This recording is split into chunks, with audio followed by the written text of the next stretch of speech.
اہرام مصر انسانی تاریخ کا وہ 7,000 سالہ پرانا معمہ ہے جو نہ کبھی سلجھ سکا اور نہ ہی کبھی سوال کا جواب درست حاصل ہو سکے گا کہ ان عظیم سنگی مقبروں کو کس نے اور کیوں کر تعمیر کیا۔ آج ہم انسان جدید سائنس اپنے ہاتھ میں لیے کائنات کی آخری حدوں کو چھو رہا ہے۔ اس انتہائی ترقی یافتہ دور میں ایک بھی تعمیراتی کمپنی روئے زمین پہ نہیں جو اہرام بنا سکے۔ چیوپس سب سے بڑا اہرام رکھنے والا فرعون، یہ اس کا نام تھا، اور اس میں 100 ٹن وزنی پتھر اس طرح آپس میں مہارت سے جڑے ہیں کہ ان کے درمیان جوڑ تلاش کرنا بھی ناممکن ہے۔ اس کی بلندی کچھ 485 فٹ بیاں ہوتی ہے اور یہ 13 ایکڑ رقبے پہ پھیلا ہوا ہے، اور اس کا وزن 65 لاکھ ٹن بیان ہوتا ہے۔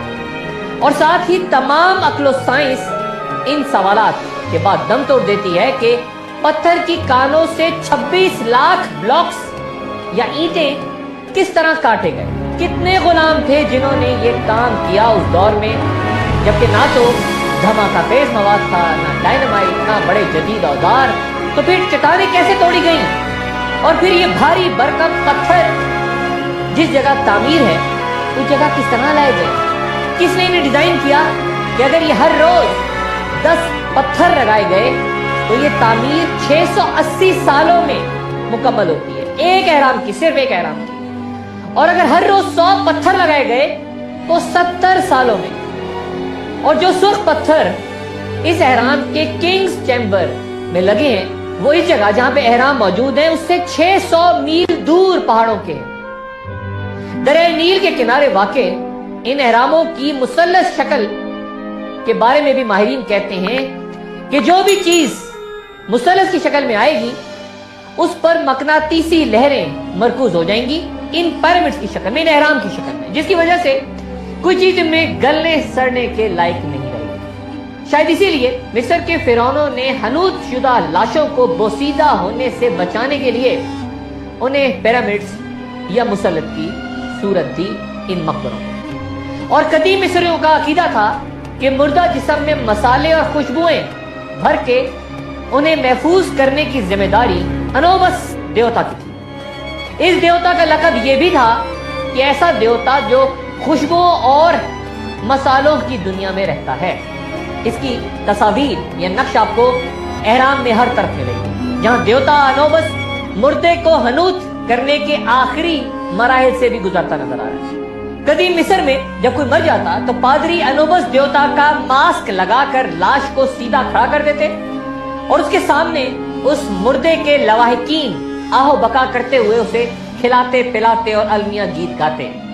یہ منہ کھولنے کی رسم کہلاتی ہے۔ سن 2008 عیسوی میں ایک 2400 سال پرانی حنوط شدہ لاش یا ممی کا سی ٹی سکین کیا گیا تو پتا چلا کہ اس کی کھوپڑی میں ایک چھوٹی سی ٹیوب موجود ہے، دھات سے بنی ہوئی، جس سے ان نظریات کو تقویت حاصل ہوئی کہ مرنے کے بعد ان لاشوں کے تمام اعضاء نکال لیے جاتے اور سب سے پہلے دماغ نکالا جاتا اور پھر مخصوص مسالوں اور تیل سے خالی جسم کو اندر سے خوب دھویا جاتا، صرف دل کو جسم کے اندر چھوڑ دیا جاتا اور پھر جسم کے خشک ہو جانے کے بعد باقی اعضاء کو یا تو الگ الگ مرتبانوں میں رکھ دیا جاتا یا پھر خاص کپڑے میں لپیٹ کے واپس خالی جسم میں سنبھال کے چھوڑ دیا جاتا، اور اس تمام عمل کو 40 سے 70 دنوں میں مکمل کیا جاتا۔ پھر لاش پٹیوں میں لپیٹ کے رکھ دی جاتی کہ کیڑوں سے محفوظ رہے۔